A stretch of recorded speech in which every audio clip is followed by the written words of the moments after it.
How about if you just take a nice, full, deep breath into your body and let it out.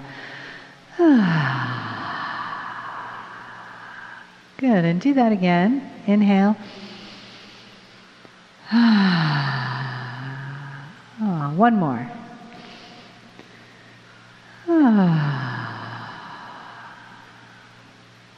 And then gently, ever so gently, close your eyes. And let your body relax in your chair. Soften your shoulders, your neck, your arms. You might want to just rest your hands on your thighs with the palms up. And your feet flat on the floor, connected to our beautiful Mother Gaia. And even though we have carpet and probably concrete and 2x4s, not far from us is the beautiful ocean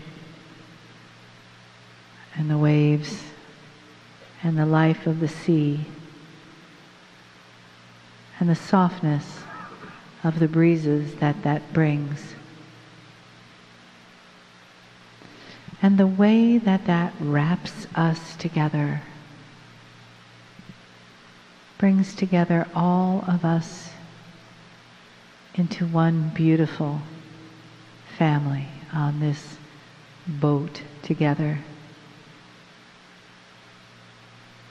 moving in the consciousness of the energy and love of Kryon. This family, this day, together. You may not know each other from this life, but your souls do. And they feel that as they intermingle, intertwine, and prepare to receive the healing in the energy of the message. So take your next breath down into your heart, if you would, and let that soften and open, and be ready, be receptive. Feel what is here for you as well as hear what is here for you from the entourage and the divine love of Kryon for humanity. Greetings, dear ones. I am Kryon of Magnetic Service. 26 years. And counting. I have been with my partner in this way. And this year, which we call year 2 of the new energy, he hears me clearer than before. Channeling may seem odd and strange to you. How does it work? Could it possibly be real? What's going on with my partner right now? Where is he? There's a beautiful system, dear ones, not odd, strange, spooky, a benevolent system that is natural and normal and belongs to you. Dear old soul, history is filled with it and you don't see it. Human beings have stepped forward with profundity and written songs that will last forever in your heart.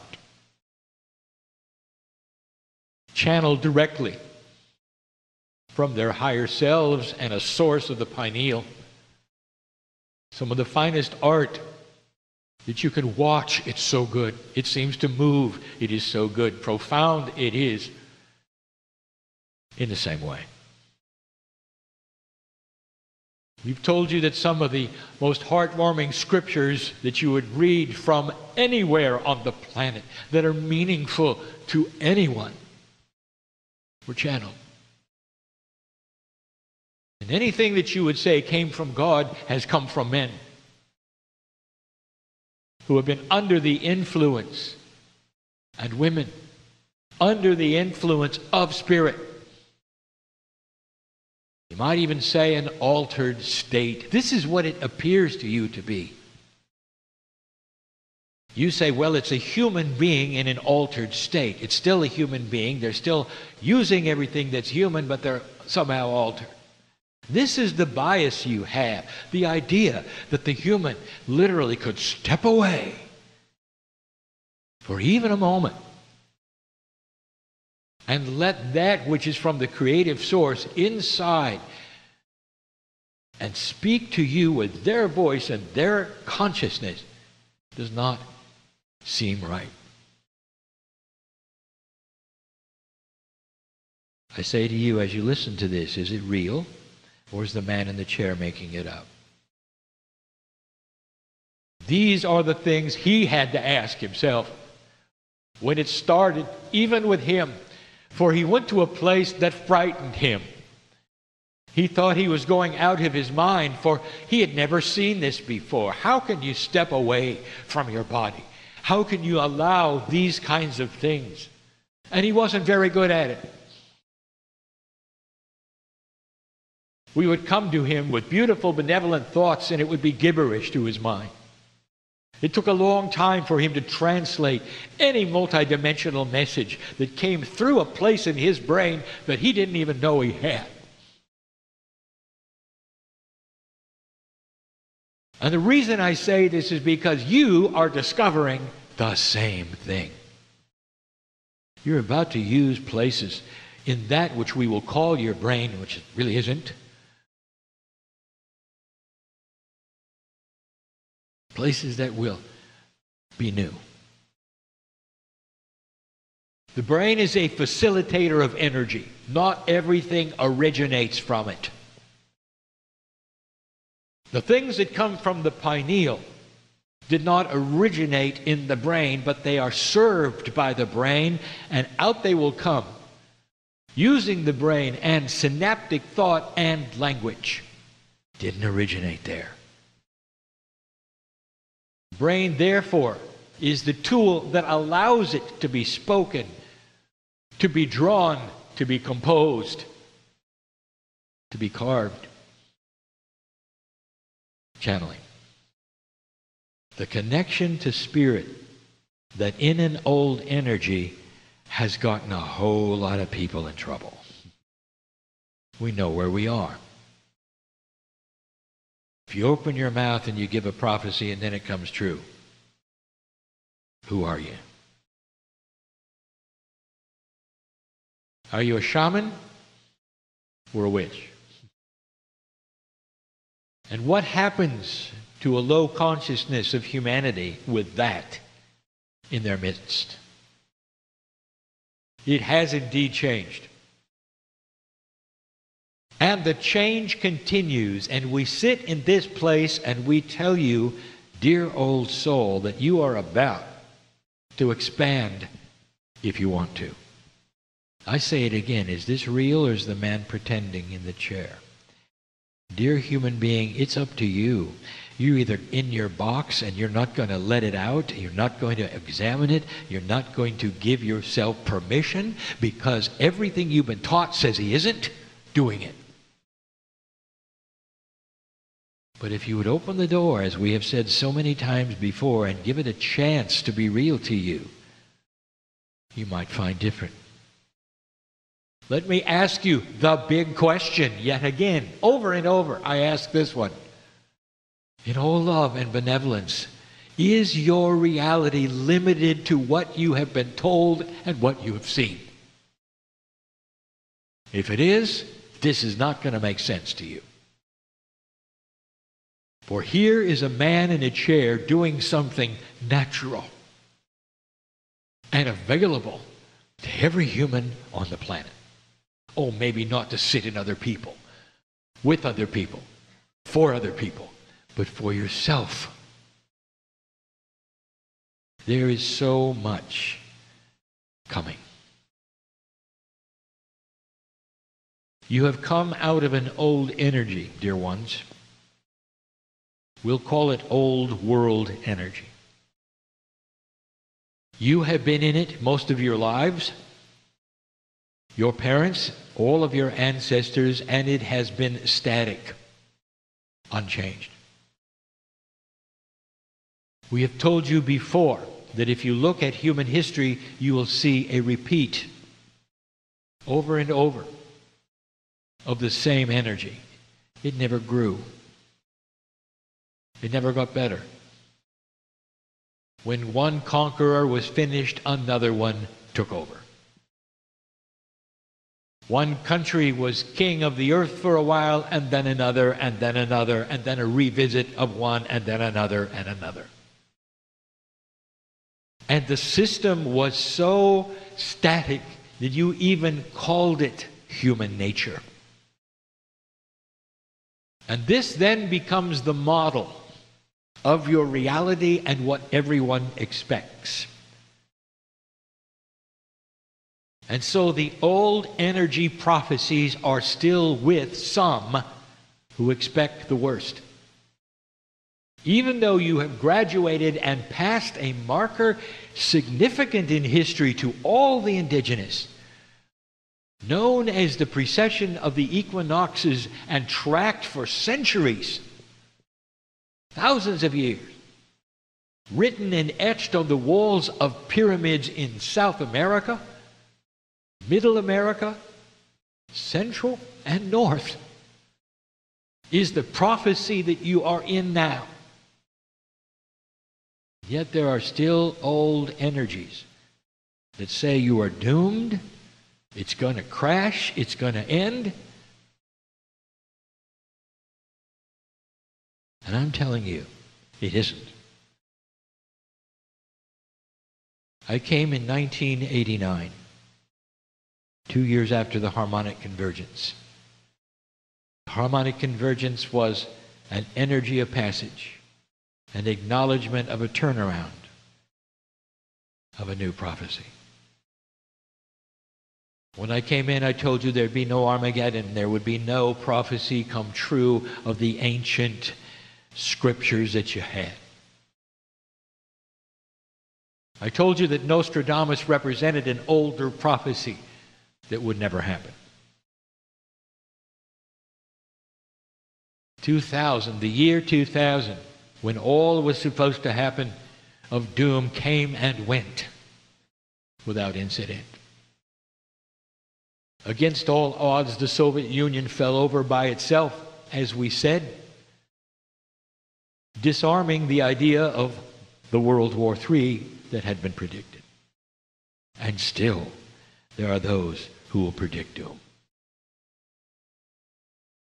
You are looking at a consciousness shift, and in the process there is negativity, darkness, there is confusion, there is doom and gloom, misunderstanding.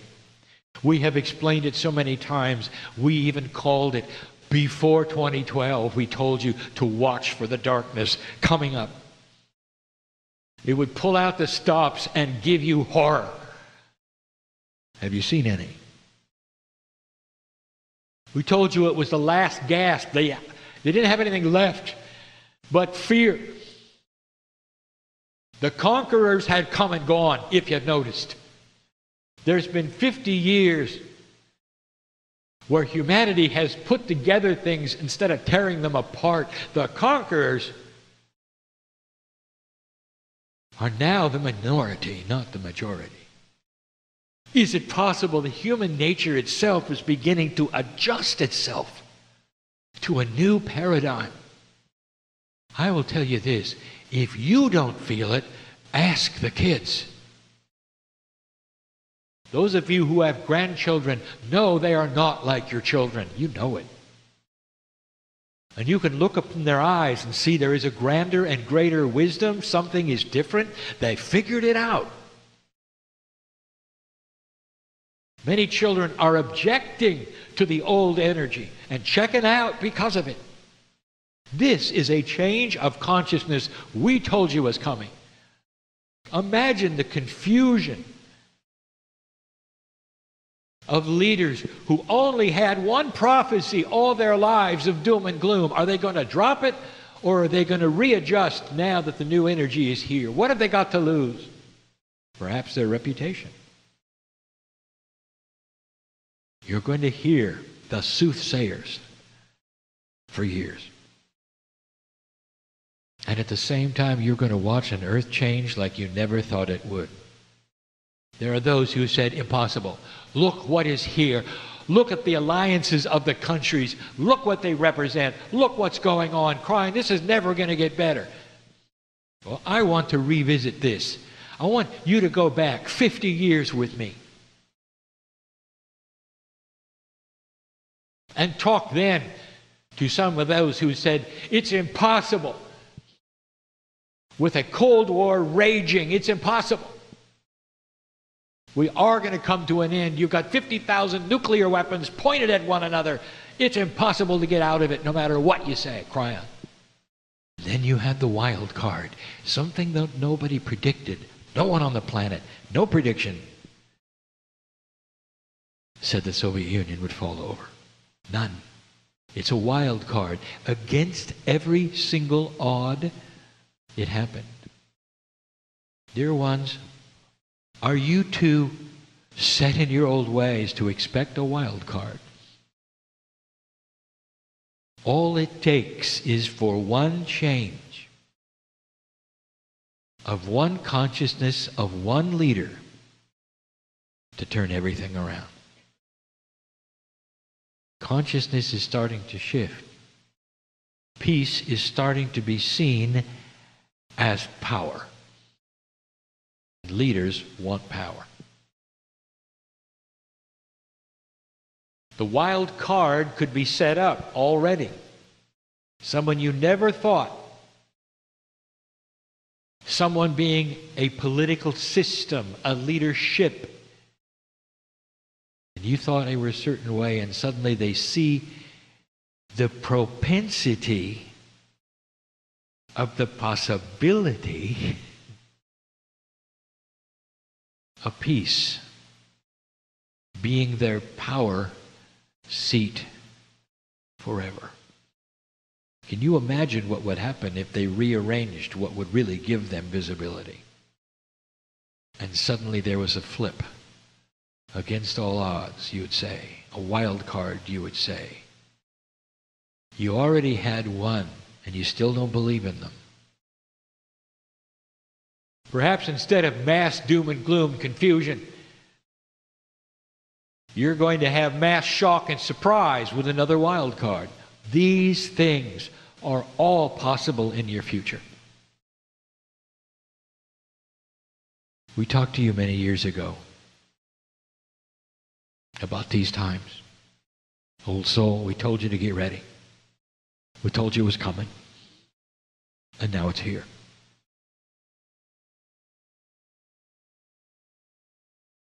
Don't let the dark on this planet sway you. See it for what it is. Look it in the eye and say to it, you don't have a chance. All it wants to do is take you backwards. You do know that, don't you? They're afraid of the light. There's too much peace going around. You can't have greed when everybody knows what you're doing. You can't have the mysteries when the secrets are being let out of the box on a daily basis. And they're afraid. Old soul, you are the one in the room. I am talking to you. I know who's here.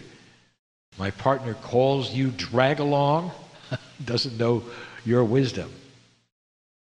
Perhaps you're a drag along only because you never wanted to buy into any of these things that sound odd and strange, spooky, mystical, and weird. What about this? What about the logic of what I'm telling you and the history that you've seen and the lineage of peace? Would you buy into that? Could it be there's more and there's reasons for it? Could you buy into that? Without getting weird or spooky or strange, you can have spiritual logic and wisdom, old soul, that will take you into a place of knowing who you are. Is this real? Or am I making it up? Where's my partner now?